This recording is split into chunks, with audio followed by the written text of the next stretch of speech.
What if I beg forgiveness from the lady? Will that absolve me and save me from the Glinthawks? I took care of the Glinthawks, but yes, you should return and apologize. The woman you stole from is kind. She'll forgive you. The sun has spoken! Thank you again, Savage. May the sun light your way! Great. People finally stopped calling me outcast, and now it's Savage.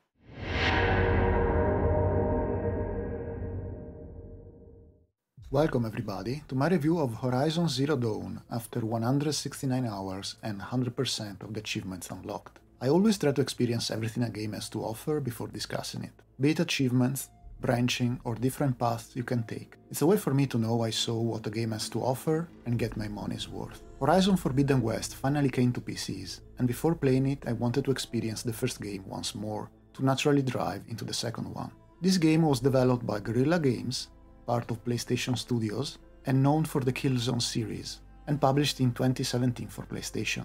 It is an action RPG, or action-adventure if you will, with a compelling main character, an interesting setting, and good gameplay. As a personal story note, I am a PC gamer and became aware of Horizon Zero Dawn just because, at the time, I was following a content creator that made a let's play of this game. I immediately thought, this is good, I like it, and was suddenly saddened by the fact that it was a PlayStation exclusive. Luckily for me, Sony didn't make enough money out of its video game sales and decided to release its games even on PC, with a complete edition that includes the DLC, The Frozen Wilds. A grand total of 3 years later, Horizon Zero Dawn came out on PCs, with a porting that required a bit of time to get nailed down. By that time, the hype was well forgotten, and I ended up buying this game in 2022, I think, during a sale. Those companies are even more unsatisfied by their revenues, so it's possible that in the future they're going to fully release their games on all platforms, to have increased reach. I mean, it didn't require a master in business administration to understand that, but let's move on. I've played most of this game in 2022, just to get bored and distracted by something else. It was a time when I got easily distracted. I was also playing a lot of D&D online. I might also add that I hate leaving unfinished business behind, so nowadays trying to experience games to their fullest is really giving me a sense of fulfillment and getting my money's worth in return. The terms pile of shame or games backlog are all synonyms of waste, and I hate waste. And those are the main reasons I decided to replay this game from the start before diving into Forbidden West. I've played Horizon Zero Dawn 3 times, once at normal difficulty, once at story, to see what's changing, and I completed a new game plus at ultra hard, to possibly complete the spectrum and have an informed opinion about the game. Let's dive into it.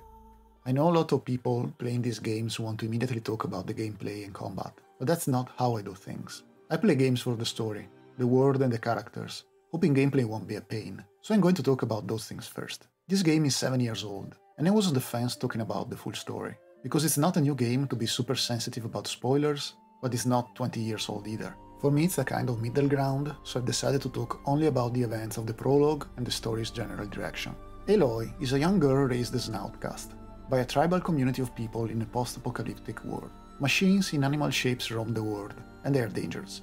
New machines are being created, and they are becoming more aggressive year after year. No one knows why. Our main character is raised by a big man, Rost, who is an outcast himself and is not related to her. He's a father figure nonetheless, a gruff one. He's teaching her to hunt machines for useful parts and to survive this strange and unforgiving world. In one of these field trips, Aloy falls into some ancient ruins and finds a focus. It's a mini computer from the old ones, and it's still functioning. It attaches itself on the side of Aloy's head and starts showing her things. Rost initially thinks it's only a child's plaything, but soon understands that thing is really giving Aloy an edge, and wisely leaves it to her. She wants to know who her mother was, but only the matriarchs of the Nora tribe can answer that question. So she decides to train as hard as possible to win the Proving. The Proving is a tribal test for young men and women of the Nora tribe who wish to become braves or warriors, and even outcasts are admitted, because they need able bodies. More on the Nora's laws later. To the one winning the competition, the matriarchs will grant a wish. So Aloy decides she's going to win,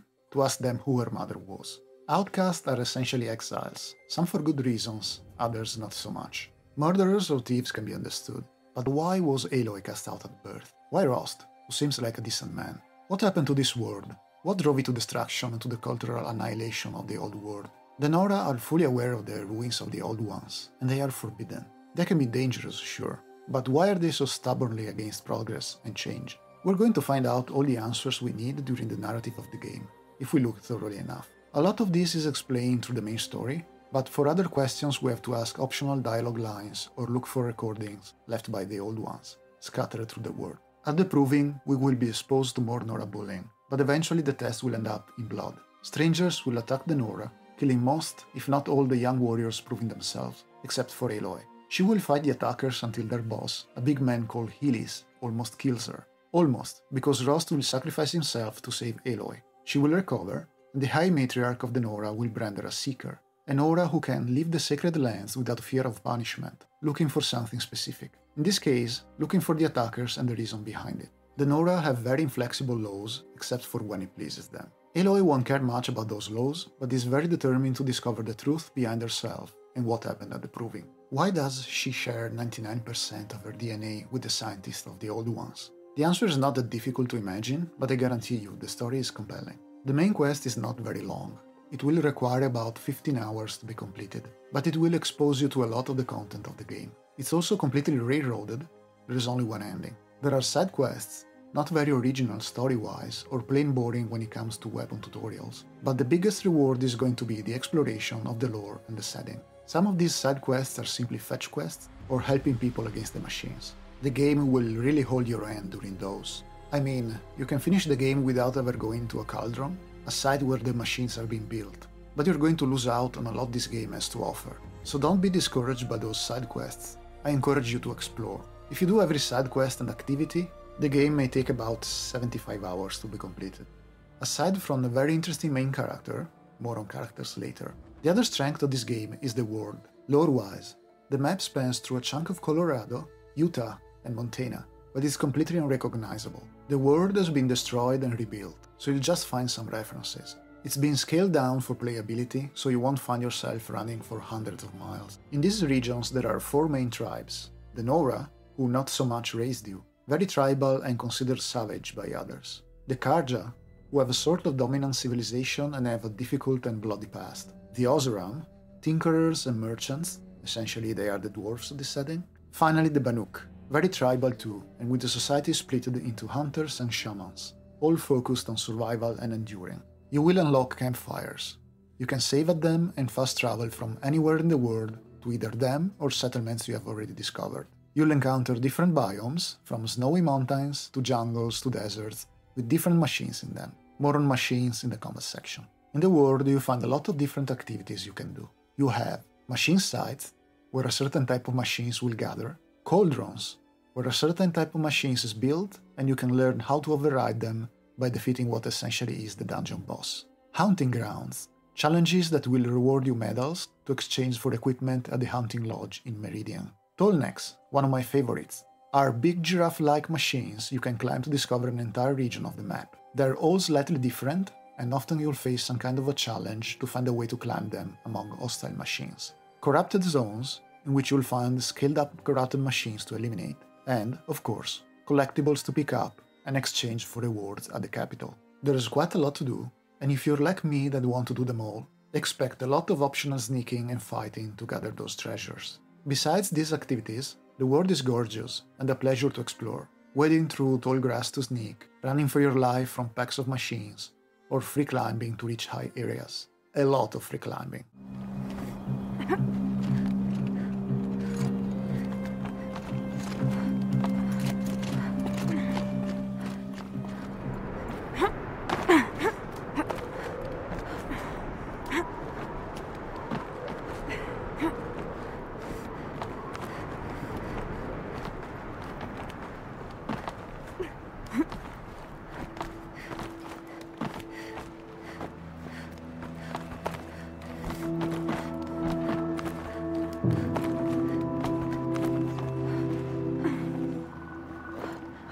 Another power cell.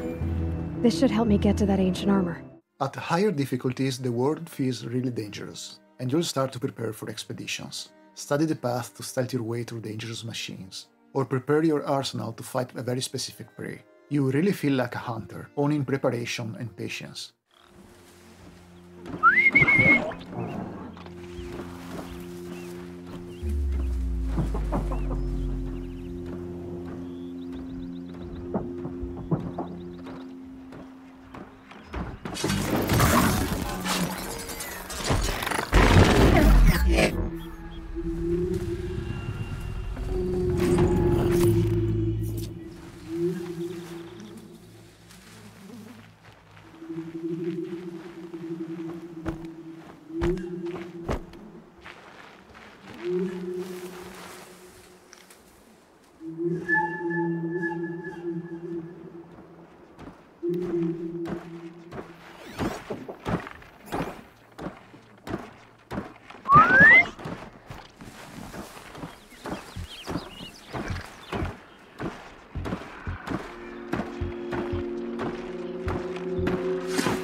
I've done what I can to cleanse this valley of corruption. Time to see if the Karja fort will let me pass over the mountains. I also appreciate the little details, like Aloy turning her head when you do a 360 with a focus. Let's talk about the characters Horizon Zero Dawn presents us. Aloy, of course, is the most important one, being the main character. I'm going to say I haven't felt such an attachment to a main character since I played the Witcher series. I think saying that she's a strong, independent woman, while certainly true, can trivialize the character. What makes a character a well-rounded one is, in my opinion of an old role player, not only the positives, but especially the negatives of their personality. Our redhead is certainly the hero of our story, an exceptional hunter trained by Rost, who was a great warrior and empowered by her focus. But she can also be snarky and sassy. Oh, I need to catch my breath. Yeah, you could stop talking for a start. I refuse to be led back to my outpost by Nora, like some prisoner. Fine. Go by yourself. Wait. Look. I got in a tussle with a snapmaw. It ate the half of me that was armor and bow. The thief is still in the water. I can't go back without a weapon. Find my bow, please. I'll get it. Just don't start singing again. Cease is holding his own.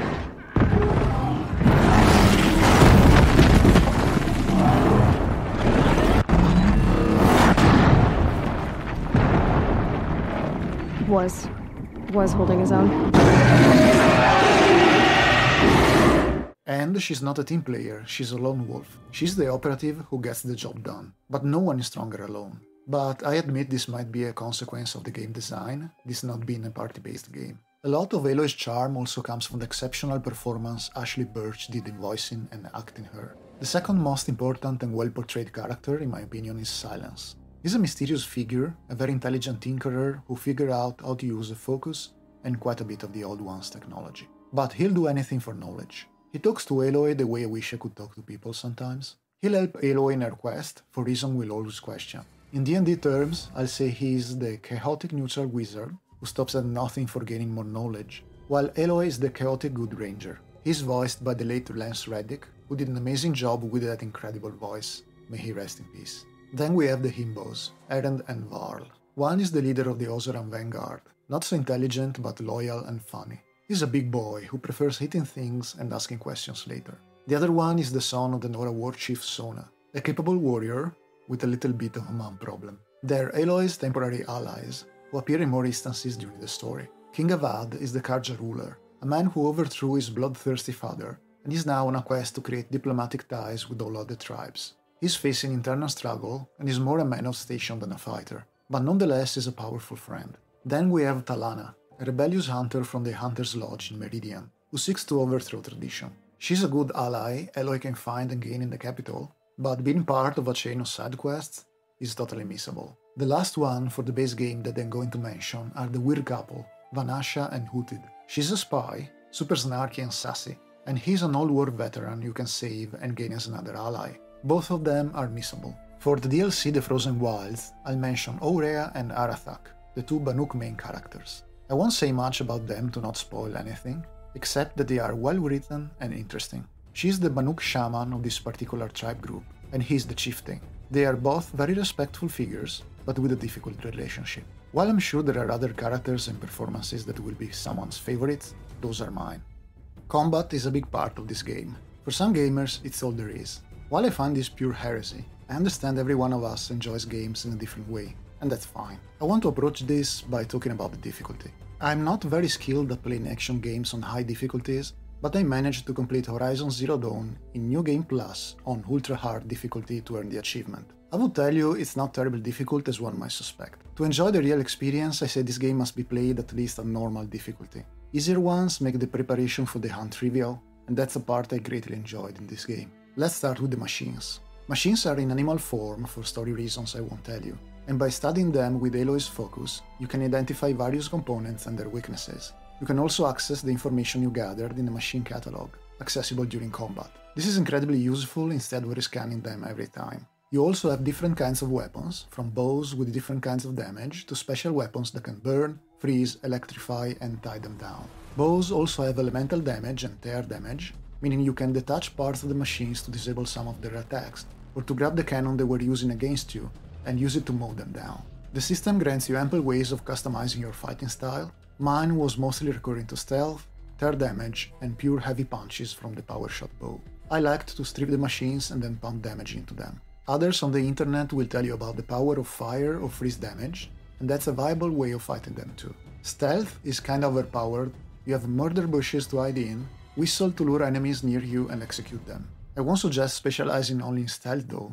There are some situations, like the cauldrons or certain boss fights, in which you can't use stealth. Melee combat is somewhat bad, you won't do much damage while the machines are going to destroy you, so maybe it's on purpose because it would make sense. You're a squishy human impacting against metal. You better rely on your bows, slings and the other weapons, or even traps. You can lay down traps on machine path, your focus will show it to you, and run to hide in an advantageous position. All weapons, except for a few quest-related ones, have tiers, going from green to blue to purple, the usual stuff. In the purple range, some are better than others, especially the shadow versions and the ones sold by the Banuk in the Cut DLC material. You will also loot modifications from the machines.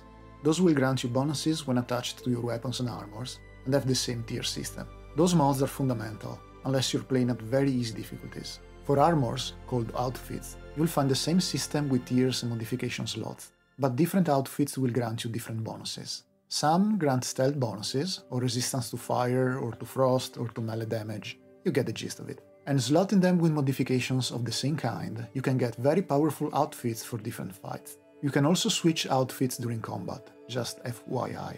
There's an interesting armor from the old world, with the shield incorporated, that requires an entire side quest to get. Enjoy it. Killing machines with special damage, or from stealth, or with headshots for human enemies, will grant you additional experience. The game wants you to be tactical, but in the long run that extra experience is not a big deal. As a side note, I'm going to say that not all, but a lot of fighting is optional. Even during the main quest, you can avoid some of the combat with stealth and careful planning, useful for higher difficulties. Also, at those difficulties and in NG+, everything costs more, a lot more, so farm your shards and materials in a normal game before adventuring into that. There are more powerful versions of the weapons and armors, called adept versions, and most likely you won't be able to buy them all, so plan in advance. Speaking of abilities, you have 4 trees, one given by the Frozen Wilds DLC that's included in the PC Complete Edition. The Prowler tree gives Aloy stealth and stealth damage improvements. Brave is mostly direct combat improvements. Forager is the support tree, giving Aloy's upgrades like increasing the medicine pouch size and gather more resources. And Traveler is the tree given by the Frozen Wilds DLC, upgrading the use of mounts and resources. If you're doing all the content the game has to offer, I won't stress too much about what skills from the base game to buy. You'll have enough skill points for everything, with a clarification. For the Frozen Wild skills, you'll be left 4 skill points short, and you'll gain these fast at the beginning of a New Game Plus run. Don't know why they had this oversight, since the base game was designed to give you everything you need, but it is what it is. So, if you're buying all the skills for the achievement, start from the base game once. I would say in passing that the inventory system is not the greatest. While you can upgrade your pouches with animal resources, for carrying more ammunition and a bit of everything else, you'll fill it quickly and managing it is a bit of a pain, especially when you're full of reward boxes. And the game has a lot of looting to be done, to my personal enjoyment. I love the sacred loot. Some say this game has to be played with a controller, but I don't own one, don't want one, and found absolutely zero problems in playing it with keyboard and mouse. It felt pretty natural and smooth. A couple of key shots missed when I absolutely positive they were aimed correctly, but I don't know if it was linked to the game difficulty doing something with the aiming. I'll add that there is some human fighting, meaning human enemies, and especially in bandit camps you can take the Special Forces operator approach and utterly murdering them with stealth and various tricks. It's good fun when stealth works. There is also the possibility to override machines, having them combat for you or to use some of them as mounts, if you unlock how to do it at cauldrons. I didn't delve too much into this side. I found the overridden machine to be weaker than the original versions, and the mount is a bit clunky to maneuver. I used it only when traveling very long distances and I already had my pouches full of resources, because you're going to stop quite often to gather plants or hunt animals. When it came out, I thought this game was graphically exceptional. I'm sure there was something better that someone would prefer, but the world and the model are great. Sure, Forbidden West surpassed Zero Dawn in this regard, but it's still a great game to watch. The only real gripe with this game is the facial animations. They are all over the place and the lip sync is bad, but they fixed it in the Frozen Wilds. Maybe it's linked to the frame rate. I don't know if they were originally locked at 30 frames per second, I'm not sure. It's a pity because the voiceover is usually very good, except when young women have the voice of an old smoker. I barely turn a profit even in the best of times, especially since I usually hand out what I can to those in need. Would you care for some fruit? Better enjoy it before someone runs off with the rest of it. The character models are great. You can see it in the hairstyles and the robes and garments the various people wear. They really give you a very specific vibe tied to the tribe they're part of. They design a sort of cultural fashion for each of the 4 tribes, no 6, because there are other 2, let's say representatives, you'll find around in side quests, and those tribes belong to the Forbidden West. You can see the pelts, the smelted metal, the machine parts, lights and cable all used in those different cultures, as you would expect from someone hunting down machines for useful parts. Another thing I appreciate is about Aloy. I admit I'm a simple man, I see a nice lady I like, but she's constantly on your screen and you're staring at her butt without even paying attention to it because she's decently dressed. I guess it's my stupid way of saying that I appreciate that she's not an over-sexualized female character in a video game. Another great graphic endeavor is the world itself. As I said, it spans different regions with different climates, and they're all good looking. You wade through seas of grass and it's moving. The game has quite a few graphic options you can customize. As far as my understanding goes, some of those were PC only. Like you can adjust the field of view and have less Aloy on the screen. Maybe the hair physics is a little weird. On PC you also have dynamic foliage, grass moves around you when stealthing, and improved reflection. I've heard the game has some workarounds for cutscenes and menus with ultra-wide screens, and those can be jarring at times. But I don't own one, so it's just hearsay for me, and I can't really comment on it. I didn't really experience any noticeable frame rate drop, even with rain or snow, and I wasn't expecting anything else, honestly. It is 2024 and they had a lot of time to work on performance after the initial porting release. I think most, if not everything, was ironed out in the first year on PC. Sound is another department where Horizon Zero Dawn shines. Voice acting is a big component in the success of this game, especially for Aloy and Silence. I don't think this game would have been as successful without Ashley Birch and Lance Reddick performance. So, it's time. Are you ready? Yes, I guess. It's louder than I expected. You've never been so close before. I guess everything's bigger up close. Soon it'll all seem familiar. Like home. I don't know about that.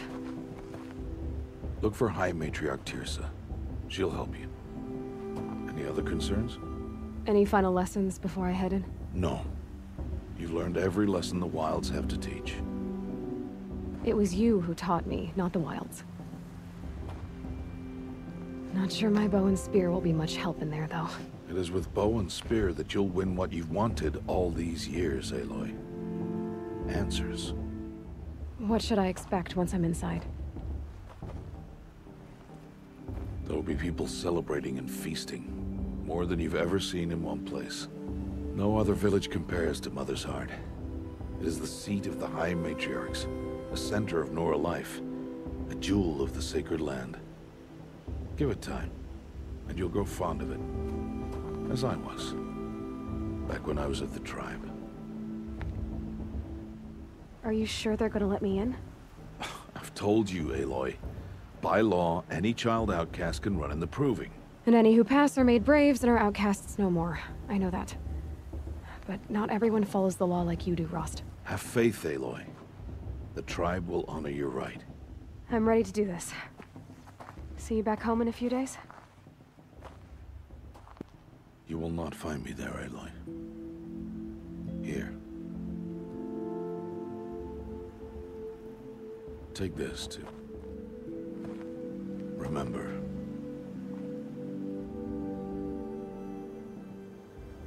Why are you talking like we'll never see each other again? No. No! You should be with the tribe. And I will always be an outcast. But I told you, I have that figured out. I'll come to you in secret. I'll be the one breaking the law, not you. You don't even have to talk to me. This attachment to me will only hold you back. It's my wish that you embrace the tribe. You've lived in isolation long enough. Until now, I didn't. For your sake, I must go where you will never find me. This is goodbye. No, it's not. You taught me how to track. Wherever you go, I can follow. Not this time. This time. And every time.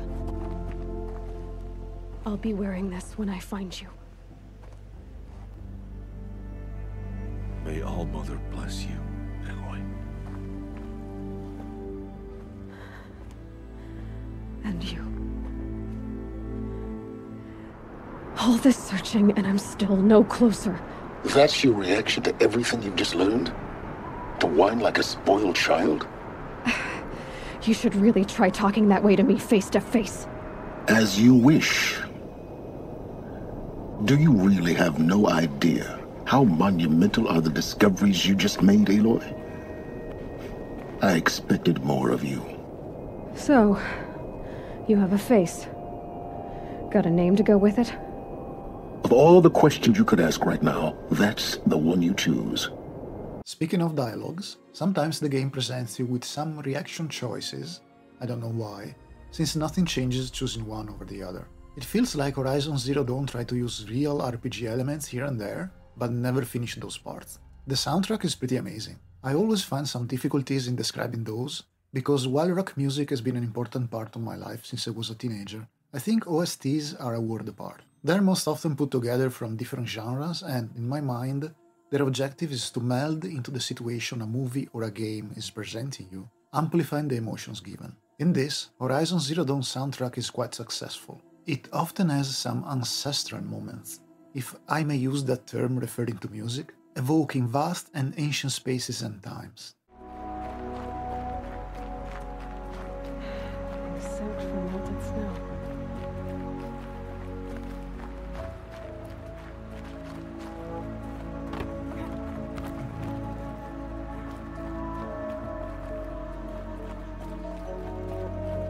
Sometimes it's even relaxing, reminiscent of those meditation tracks you can find on the internet.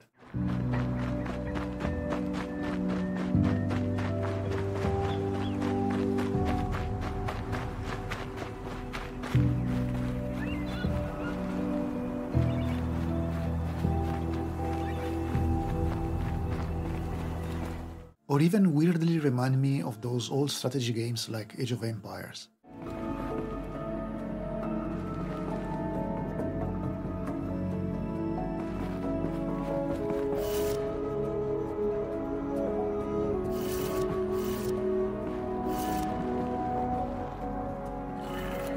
You can also hear wild animals around you before seeing them, machines stomping, and your focus will amplify some of those sounds to heighten your perception. I often hunted down some animals because I heard them, not because I saw them, and I think this adds to the immersion. It feels believable impersonating a hunter. While this game is 7 years old and it has all those classic console games elements, it rightfully belongs to PC gaming. It's not perfect by any means, but it's very good overall. Its strong points are the main characters, the exploration, and the main story. A lot of the success of this game is due to its gameplay, which is engaging, its voice acting, and its visuals. The side quests are not great, but Aloy's journey is compelling. Someone called this a Sony's Ubisoft game, but as I said for Banishers, Ghost of New Eden, I like exploring, discovering the map, collecting stuff, but I guess I won't be enjoying these activities if they were not coupled with a good story and an interesting world. The setting is captivating, a post-apocalyptic world where humans fight for survival, but at the end of the line are still people, with all their problems. And it's not Fallout. The world is still vibrant with colors and people are not necessarily barbaric and violent. If there is a theme in Horizon Zero Dawn, I would say it's the environment and how the hubris of the human race destroyed the world. Not original, but in the end this is a dystopian sci-fi game. I'd say this game aged gracefully. It's still worth playing in 2024.